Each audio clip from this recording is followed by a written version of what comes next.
Okay, next part આપણે જોઈએ.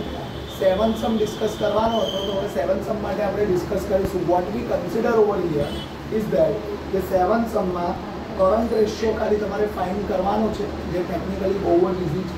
તો તમે સૌથી પહેલાં બેંક લોન જે છે એ નહીં આવે, બરાબર. સન્ડ્રી ક્રેડિટર લખો, કરંટ લાયબિલિટી, બરાબર.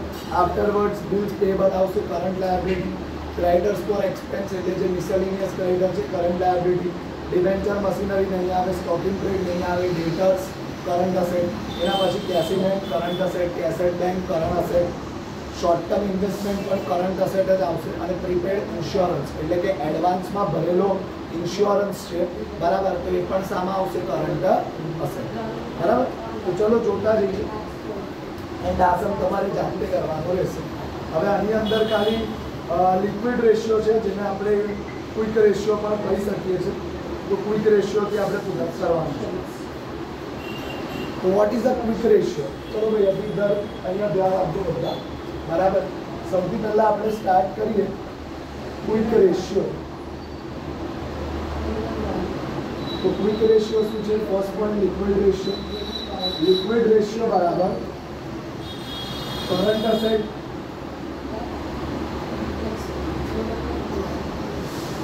Minus stock in trade divided by current liability. એટલે કરંટ અસેટમાંથી છે ને જે અસેટ એવા છે કે જે લિક્વિડ નથી એ અસેટને ડિડક્ટ કરવાના રહેશે. એટલે તમને શું મળશે? ક્વિક રેશિયો, બરાબર. So let's see the further. જો બાજુમાં પેજ નંબર 29 પર આપણને આપેલું છે કે which are the liquid or quick asset. જો લિક્વિડ અસેટમાં cash in hand, cash at bank, bill ફિક્સેબલ, debtor, marketable security, temporary investment, આટલી વસ્તુ લિક્વિડ અસેટમાં આવે છે. આના સિવાયની વસ્તુ લિક્વિડ અસેટમાં આવતી નથી. તો હવે જોઈએ સમમાં શું આપેલું છે. પહેલાં ફિફ્થ સમ પર આવી જાઓ કે જેમાં તમે ખાલી કરંટ અસેટ ફાઇન્ડ આઉટ કરેલો છે. So let's see the further. તો કરંટ અસેટ આપણે શોધેલું છે. તો હવે આગળ શું કન્સિડર થશે? ફિફ્થ સમમાં મને કરંટ અસેટનો આન્સર તો થાય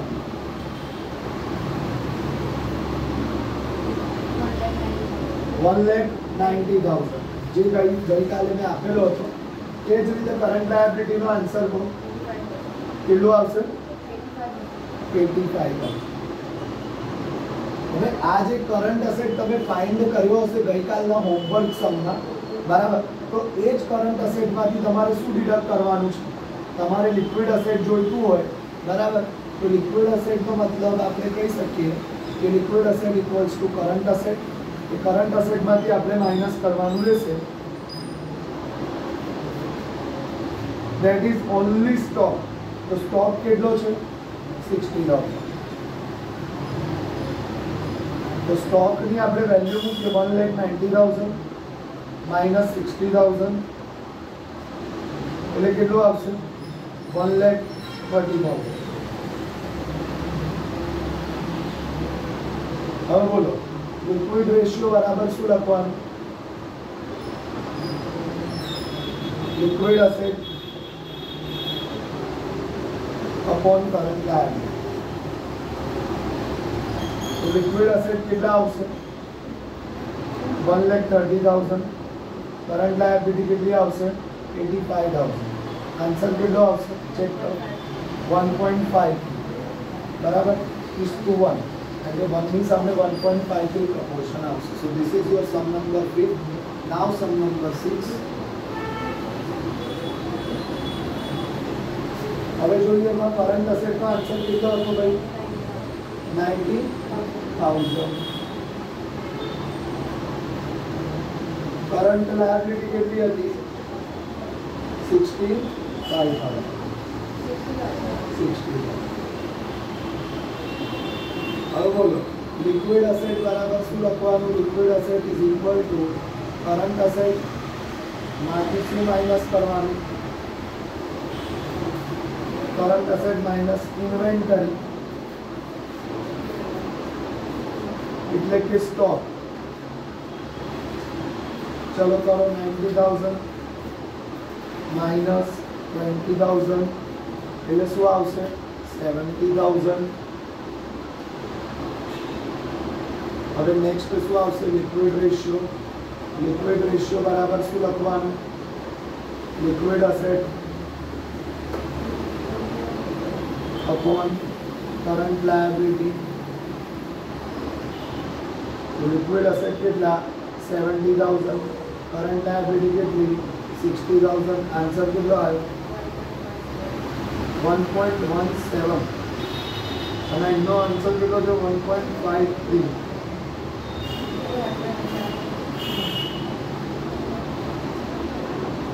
ફર્સ્ટ આન્સર કરંટ રેશિયો બરાબર હતો. करंट रेशियो કેટલો આવે ચેક કરો? 1. હા એટલે 1.1 નીચેનો આન્સર એટલું ખાલી આવ્યું યાર 1.93 કેવી રીતે? ચલો સો આન્સર આવી ગયો આપણો 1.17 બરાબર. That is consider to be as a liquid ratio. એટલે લિક્વિડ રેશિયોમાં તમે એટલું યાદ રાખજો, liquid asset upon current liability એકદમ શોર્ટમાં. અને લિક્વિડ અસેટમાં સ્ટોકિંગ ટ્રેડ માઇનસ થશે બરાબર.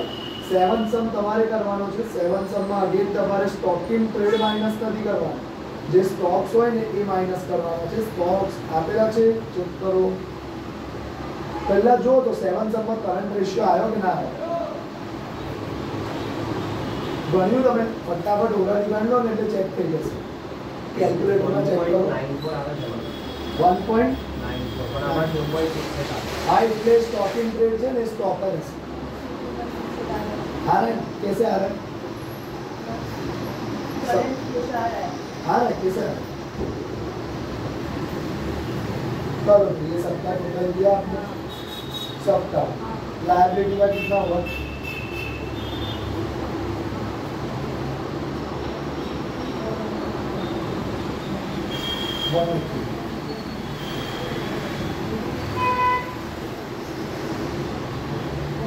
हाँ बराबर भाई आई जाए છે. હા ડાયરેક્ટ જે મેં તમને ડીલ કરાવ્યું વિધાઉટ સ્ટોકિંગ ટ્રેડ આવી જાય છે એટલે બરાબર છે. તમે જોઈ લો એકવાર, વેલ્યુ ચેક કરી લો એટલે તમને આઈડિયા આવી જશે. અને સેકન્ડ થિંગ શું હતી?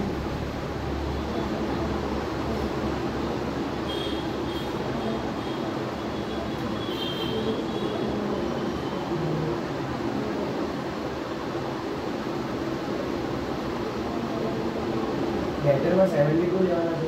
77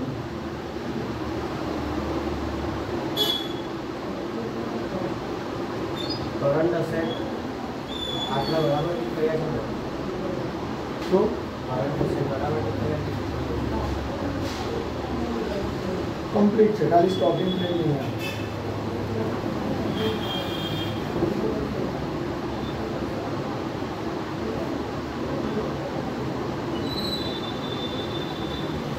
-135 કરો અને ડિવાઇડ બાય 180. 485 -135 divide by 180. 1.94 બસ એટલી જ રીતે છે. જો હવે તમારું કરંટ અસેટ 485 આવ્યું બરાબર, એમાંથી તમારે સ્ટોકિંગ ટ્રેડ 135 માઇનસ કરી દેવાના 7 સમ. 7 સમમાં તમારું કરંટ અસેટનું ટોટલ 4,85,000 આવશે. એમાંથી આપણે સ્ટોકિંગ ટ્રેડ માઇનસ કરી દેવાના, કેટલા કરવાના? 135 અને પછી ડિવાઇડ બાય કરંટ આવી એટલે 7 તો બી ક્વિક રેશિયો તમારો આવી.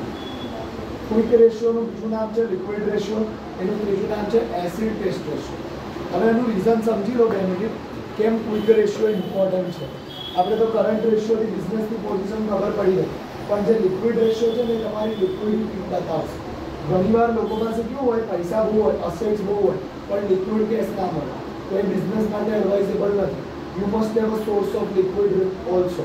તો લિક્વિડ અસેટ્સ જેટલા વધારે હશે which can be converted into cash easily, તો એ પૈસાનું તમને રિટર્ન પણ વધારે મળશે. ખ્યાલ ફોર એક્ઝામ્પલ તમારી પાસે એવા ઇન્વેસ્ટમેન્ટ્સ છે કે જેને કન્વર્ટ કરવા બેસો તો તમે જલ્દી કન્વર્ટ નથી કરી શકતા. ફોર એક્ઝામ્પલ કોઈ બોન્ડ્સ છે, ડિબેન્ચર છે, એની કમ્પેરિઝનમાં શેર્સ છે, તો શેર્સ બી જલ્દી કન્વર્ટ નહીં થાય. મંડે ટુ ફ્રાઈડેમાં જ થશે.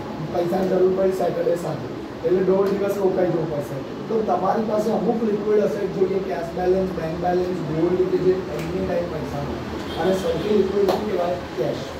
બેંક પણ નહીં, અમુક પૈસા તમારા ઘરે પર પડી રહેવા જોઈએ.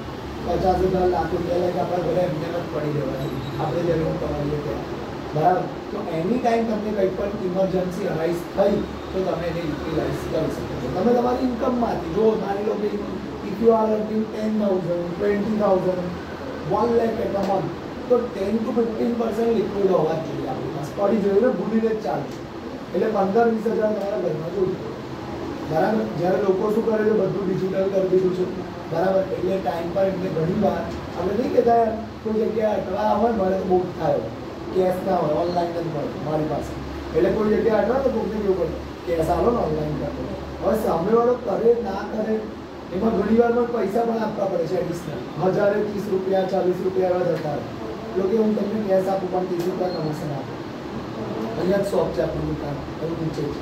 ये कन्वर्ट કરીને આપે છે. मतलब तुम उनको पैसे दोगे ना तो 1000 पे 30 रुपया लेते 30 या 40. मतलब तुमको 1030 देना है तो तुमको 1000 कैश देना. लाइसेंस है उनके पास. तो એટલે હંમેશા કેશ આપણી જોડે પૂરી ઘણી હોવી જોઈએ. हमारा स्टाफ का भी फेमस तो वस्तु वो लोग भी मुझे कभी कभी मैं उनको बोलता हूँ कि कैश दो ना मैं तुमको ऑनलाइन देता हूँ.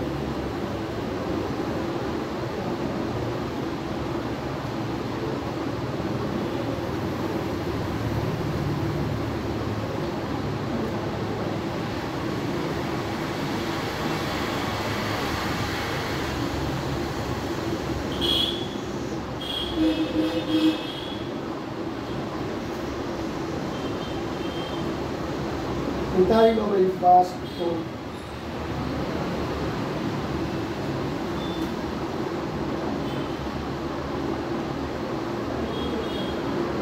મેઇન છે ને સમ્સ કરતા પણ આપણી માટે મોસ્ટ ઇમ્પોર્ટન્ટ છે કે નીચે એની સમરી લખવાની ને એના તમારા માર્ક્સ છે.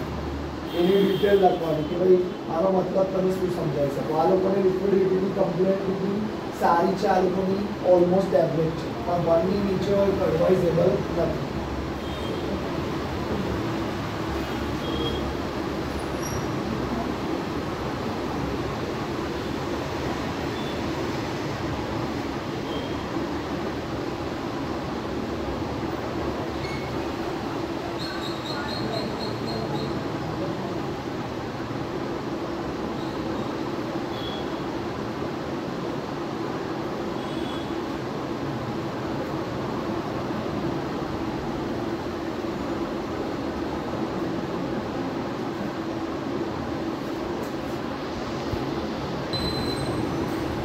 હવે બીજું આ તમે લખી લીધું બરાબર. 7 સમનું જાતે તમારે કરી લેવાનું છે.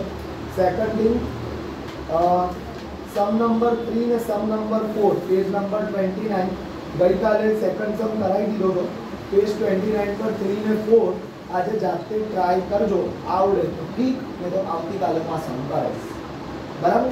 એટલે આપણે આજે 2 રેશિયોઝ પૂરા કરી લીધા કમ્પ્લીટલી વિથ ધ પેમ્પલેટ. બરાબર. હવે પછી આગળના ગ્રોસ પ્રોફિટ ને બધા છે, પણ એવું સમજીને ચાલજો till the mid of July આપણા યુનિટ પતી જશે. હા, આમાં કંઈ બધું બહુ છે નહીં.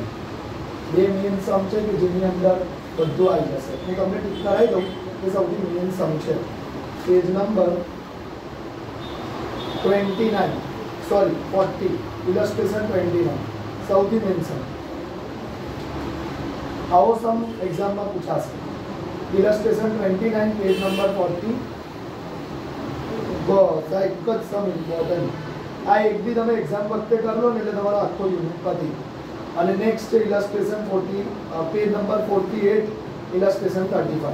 એમાં ખાલી ઇન્ટરપ્રિટેશન જ લખેલા છે. બસ આ 2 સમ તમે કરો ને એટલે તમારો યુનિટ 1 પૂરો FM. બરાબર. બીજું બીજા ટીચર્સ તમને જે છે એ આગળ કન્ટિન્યુ કરાવશે થિયરી. આવતીકાલથી આપણે એડવાન્સ અકાઉન્ટ ચાલુ કરી દઈશું. આજે દિવસ મજાનો નથી હોતો. બરાબર. અમાસ છે તો આવતીકાલથી એડવાન્સ અકાઉન્ટ ચાલુ કરી દઈશું. ટેમ્પલેટ તમારા તમને આજે મળી જશે.